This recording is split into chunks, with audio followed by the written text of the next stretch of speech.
In the sun-baked village of Orileowu, nestled between the thick groves of palm trees and yam-laden hills, wrestling wasn't just sport, it was sacred. The greatest men were not warriors with swords, but wrestlers with strength, cunning, and the blessings of the gods.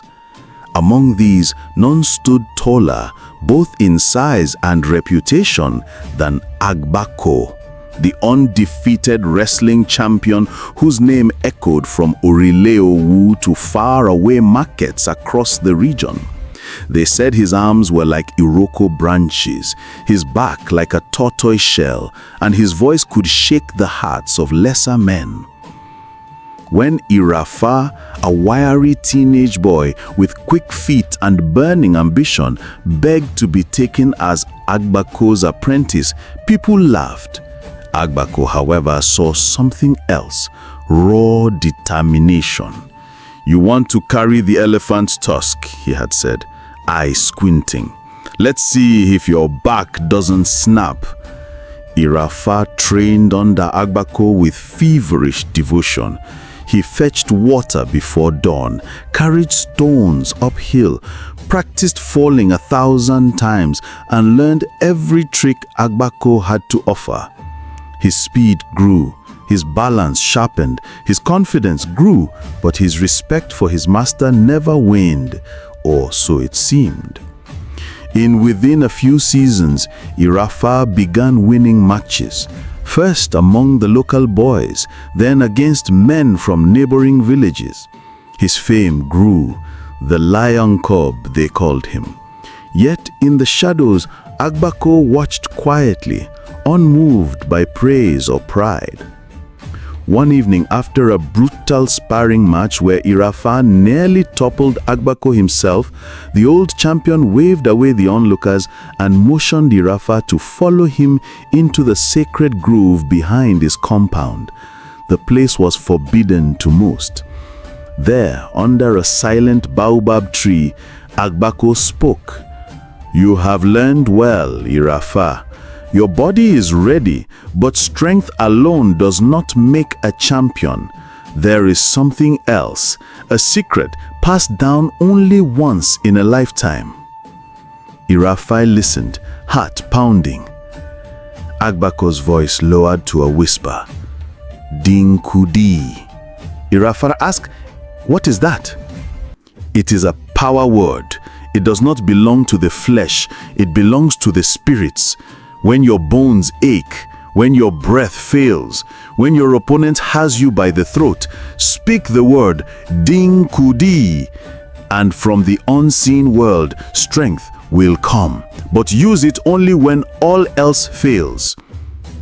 Eyes wide, Irafa fell to his knees in gratitude. "Thank you, Master. I will use it wisely." Agbako nodded solemnly. "Do not forget where you learned it." It did not take long for Irafa's star to soar. Armed with his skill and the secret of Dinkudi, he conquered wrestling circles far and wide. In Oshogbu, he tossed a 300-pound champion like a yam sack. In Abeokuta, he defeated a man said to be possessed by the forest spirits.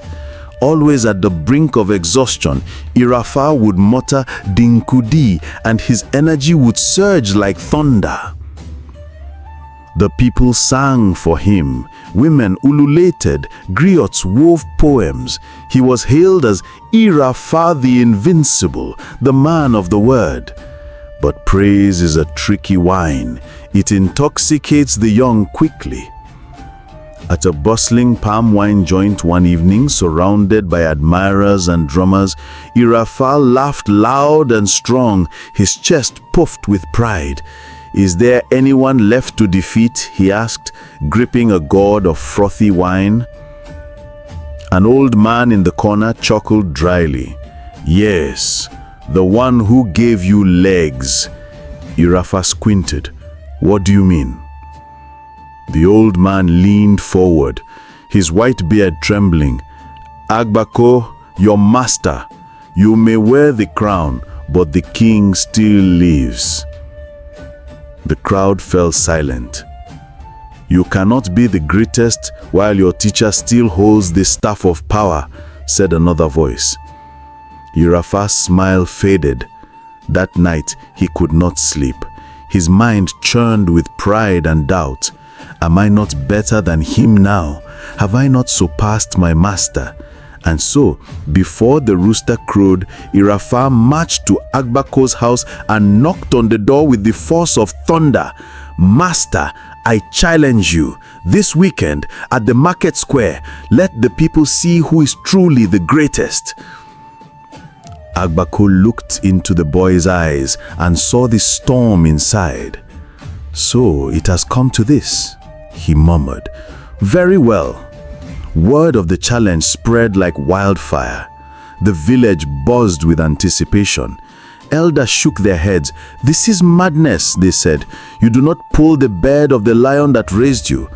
But others licked their lips at the drama.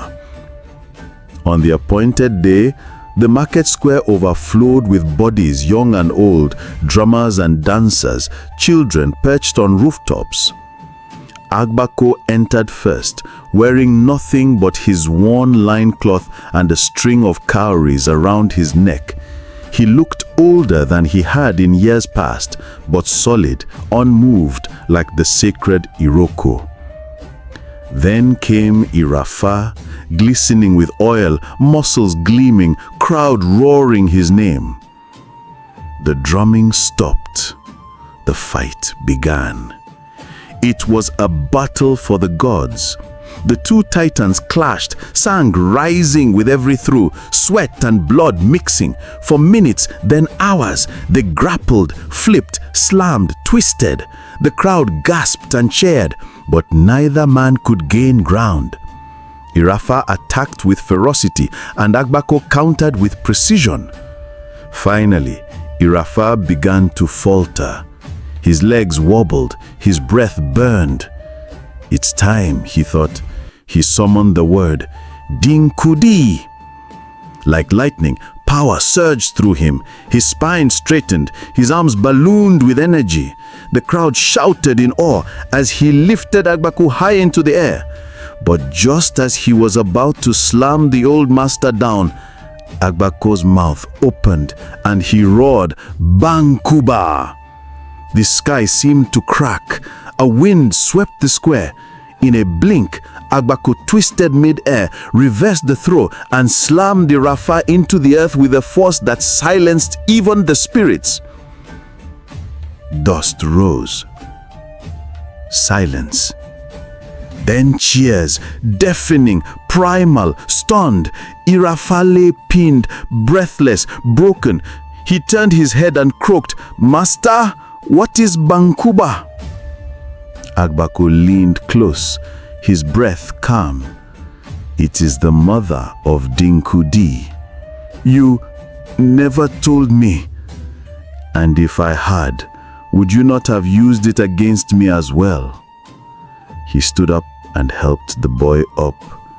"Power is given in layers, Irafa. A child who knows Dinkudi does not know Bankuba." That night, the village danced not just for Agbako's victory, but for the lesson taught. Irafa did not run away in shame. He remained in Orileowu, quieter, wiser. He returned to training, not for fame this time, but for understanding. He began to teach younger boys, but never revealed Dinkudi. That, he now knew, must be earned.